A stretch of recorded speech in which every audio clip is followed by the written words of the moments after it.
400 برس بعد حضرت موسیٰ نے حضرت یوسف علیہ السلام کو دریائے نیل سے نکالا۔ بسم اللہ الرحمن الرحیم۔ السلام علیکم۔ زما واس یوٹیوب چینل کے معزز خواتین و حضرات، اللہ تعالیٰ نے حضرت یوسف علیہ السلام کے قصے کو احسن القصص یعنی تمام قصوں میں سے اچھا قصہ فرمایا، اس لیے کہ حضرت یوسف علیہ السلام کی مقدس زندگی کے اتار چڑھاؤ اور رنج و راحت اور غم و سرور کے مد و جزر میں ہر ایک کے لیے بڑا واقعہ ہے۔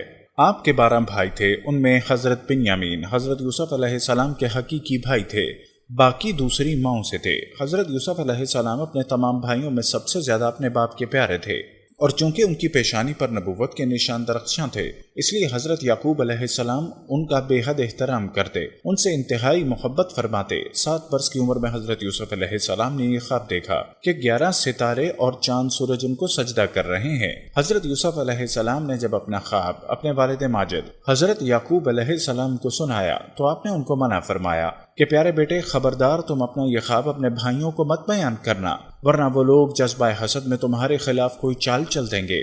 چنانچہ ایسا ہی ہوا، ان کے بھائیوں کو ان پر حسد ہونے لگا، یہاں تک کہ سب بھائیوں نے آپس میں مشورہ کیا کہ ان کو کس طرح گھر سے لے جا کر جنگل کے کنویں میں ڈال دیا جائے۔ اس منصوبے کی تکمیل کے لیے سب بھائی جمع ہو کر حضرت یعقوب علیہ السلام کے پاس گئے اور بہت اصرار کر کے شکار اور تفریح کا بہانہ بنا کر ان کو گھر سے کندھوں پر بٹھا کر لے چلے، لیکن جنگل میں پہنچ کر دشمنی کے جوش میں ان کو زمین پر پٹک دیا اور سب نے بہت زیادہ مارا۔ پھر ان کا کرتا اتار کر اور ہاتھ پاؤں باندھ کر ایک گہرے اندھیرے کنویں میں گرا دیا، لیکن فوراً ہی حضرت جبریل علیہ السلام نے کنویں میں تشریف لا کر ان کو غرق ہونے سے اس طرح بچا لیا کہ ان کو ایک پتھر پر بٹھا دیا جو اس کنویں میں تھا، اور ہاتھ پاؤں کھول کر تسلی دیتے ہوئے ان کا خوف و خراش دور کر دیا۔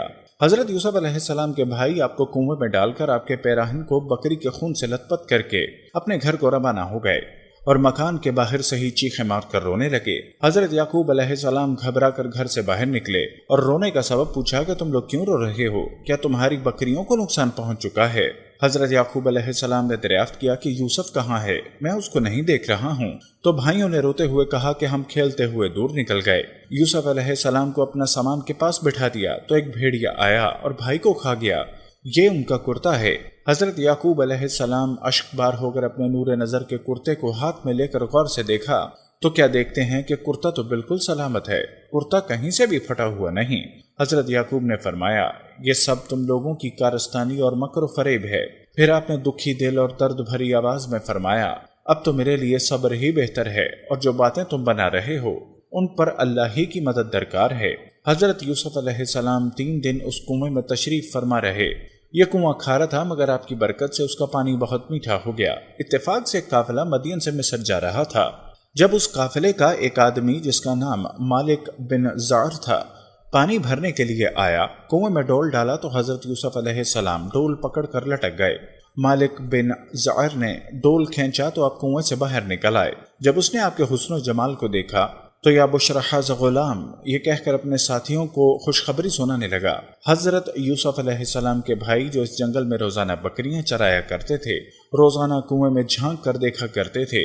جب ان لوگوں نے آپ کو کنویں میں نہیں دیکھا تو تلاش کرتے ہوئے قافلے کے پاس جا پہنچے اور آپ کو دیکھتے ہی کہنے لگے، یہ تو ہمارا بھاگا ہوا غلام ہے جو بالکل ہی ناکارہ اور نافرمان ہے، اگر تم اس کو خریدو تو بہت ہی سستا تمہیں فروخت کر دیں گے، مگر شرط یہ ہے کہ تم لوگ اس کو یہاں سے اتنی دور لے جا کر فروخت کرنا کہ یہاں تک اس کی خبر نہ پہنچے۔ حضرت یوسف علیہ السلام بھائیوں کے خوف سے خاموش کھڑے رہے اور ایک لفظ بھی نہ بولے۔ پھر ان کے بھائیوں نے ان کو مالک بن زعر کے ہاتھوں 20 درہم میں فروخت کر دیا۔ مالک بن زعر نے ان کو خرید کر مصر کے بازار کا رخ کیا اور بازار میں ان کو فروخت کرنے کا اعلان کیا۔ ان دنوں مصر کا بادشاہ ریان بن ولید عملیق تھا، اور اس نے اپنے وزیر اعظم کتفیر مصری کو مصر کی حکومت اور خزانے سونپ دیے تھے، اور مصر میں لوگ اس کو عزیز مصر کے خطاب سے پکارتے تھے۔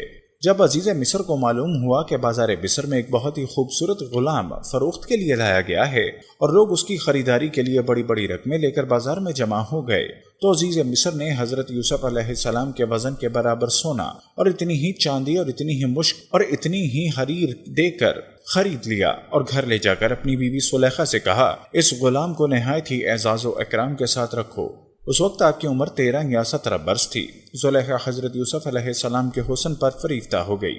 ایک دن خوب بناؤ سنگھار کر کے تمام دروازوں کو بند کر دیا اور حضرت یوسف علیہ السلام کو تنہائی میں لبھانے لگی۔ آپ نے معاذ اللہ کہہ کر فرمایا، میں اپنے مالک عزیز مصر کے احسان کو فراموش کر کے ہرگز اس کے ساتھ کوئی خیانت نہیں کر سکتا۔ پھر جب خود زلیخا آپ کی طرف لپکی تو آپ بھاگ نکلے اور زلیخا نے دوڑ کر پیچھے سے آپ کا پیراہن پکڑ لیا جو پھٹ گیا، اور آپ کے پیچھے زلیخا دوڑتی ہوئی صدر دروازے پر پہنچ گئی۔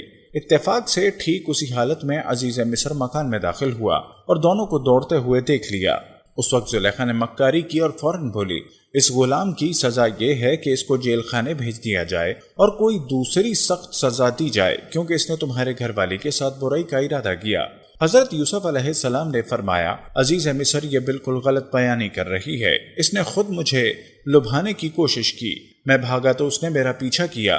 عزیز مصر دونوں کا بیان سن کر حیران رہ گیا، بولا، اے یوسف میں کس طرح یقین کر لوں کہ تم سچے ہو؟ سلطنت کے ایک معزز شخص نے یہ تجویز دی، اگر یوسف کی قمیض سامنے کی طرف سے پھٹی ہے تو عورت سچ کہتی ہے اور وہ جھوٹے ہیں، اور اگر ان کی قمیض پیچھے کی طرف سے پھٹی ہے تو عورت جھوٹ بول رہی ہے اور یہ سچے ہیں۔ قرآن اس واقعے کو یوں بیان کرتا ہے، پھر جب شوہر نے دیکھا کہ ان کی قمیض پیچھے سے پھٹی ہے تو اس نے کہا، یہ تو عورتوں کی مکاری ہے، واقعی تم عورتوں کی مکاری بڑی سخت ہے۔ یوسف تم اس بات کا خیال نہ کرو، اور اے عورت تم اپنے گناہ کی معافی مانگ، یقینی طور پر تو ہی خطا کار تھی۔ عزیز مصر نے حضرت یوسف علیہ السلام کو قید خانہ بھجوا دیا۔ آپ نے جیل پہنچ کر فرمایا کہ اے اللہ، یہ قید خانے کی کوٹھڑی مجھ کو اس بلا سے زیادہ محبوب ہے جس کی طرف زلیخا اور خواتین مصر مجھے بلا رہی تھیں۔ آپ 7 یا 12 برس جیل خانہ میں رہے اور قیدیوں میں توحید اور عمل صالح کی دعوت فرماتے رہے۔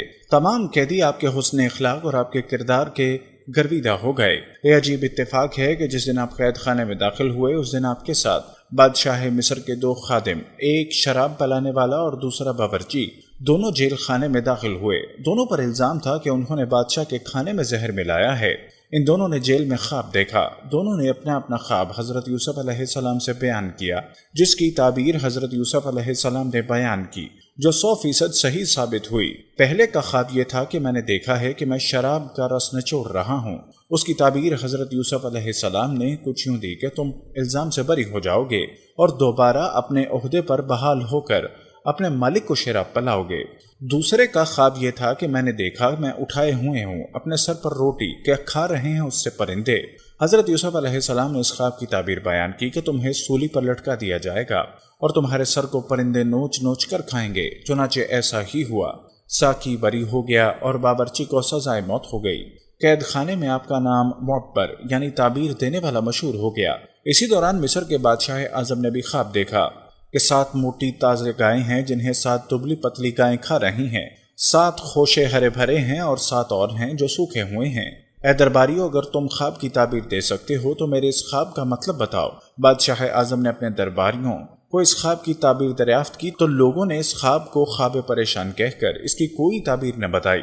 اتنے میں بادشاہ کا ساقی جو قید خانے سے رہا ہو کر آ گیا تھا، اس نے کہا کہ مجھے اس خواب کی تعبیر معلوم کرنے کے لیے جیل خانے جانے کی اجازت دی جائے۔ چنانچہ یہ بادشاہ کا قاصد بن کر قید خانے میں حضرت یوسف علیہ السلام کے پاس گیا۔ بادشاہ کا خواب بیان کر کے تعبیر دریافت کی۔ حضرت یوسف علیہ السلام نے فرمایا کہ 7 برس مسلسل کھیتی کرو اور ان کے اناجوں کو بالیوں میں محفوظ رکھو، پھر 7 برس تک سخت خشک سالی رہے گی۔ قحط کے ان 7 برسوں میں پہلے 7 برسوں کا محفوظ کیا ہوا اناج لوگ کھائیں گے، اس کے بعد پھر ہریالی کا سال آئے گا۔ قاصد نے واپس جا کر بادشاہ سے اس خواب کی تعبیر بتائی تو بادشاہ نے حکم دیا کہ حضرت یوسف علیہ السلام کو جیل خانے سے نکال کر میرے دربار میں لاؤ۔ قاصد رہائی کا پروانہ لے کر جیل خانے میں پہنچا تو آپ نے فرمایا، پہلے زلیخا اور دوسری عورتوں کے ذریعے میری بے گناہی اور پاک دامنی کا اظہار کر لیا جائے، اس کے بعد ہی جیل سے باہر نکلوں گا۔ چنانچہ بادشاہ نے اس کی تحقیقات کرائیں تو تحقیقات کے دوران زلیخا نے اقرار کیا کہ میں نے خود ہی حضرت یوسف علیہ السلام کو پھسلایا تھا، خطا میری تھی، حضرت یوسف سچے اور پاک دامن ہیں۔ اس کے بعد بادشاہ نے حضرت یوسف علیہ السلام کو دربار میں بلا کر کہا، آپ ہمارے دربار کے معزز ہیں۔ قحط سالی کے بعد یہ مشورہ ہوا، وزراء سے مشورہ ہوا اور آپ سے بھی، تو حضرت یوسف علیہ السلام نے کہا، آپ زمین کے خزانے کے انتظامی امور اور حفاظتی نظام کے انتظام پر میرا تقرر کر دیں، میں پورے نظام کو سنبھالوں گا۔ حضرت یوسف علیہ السلام کی وفات کے وقت آپ کی عمر 100 برس تھی، تو حضرت یوسف علیہ السلام کو سنگ مرمر لکڑی کے صندوق میں ڈال دیا گیا اور ان لوگوں نے حصول برکت کے لیے بیچوں بیچ دریائے نیل میں رکھ دیا۔ پھر 400 برس بعد حضرت موسیٰ علیہ السلام نے حضرت یوسف علیہ السلام کو دریائے نیل سے نکال کر حضرت یعقوب علیہ السلام کے پہلوئے مبارک ملک شام میں دفن کر دیا۔ حضرت یعقوب علیہ السلام، حضرت اسحاق علیہ السلام اور حضرت یوسف علیہ السلام کی قبر مبارک ملک شام میں ہے۔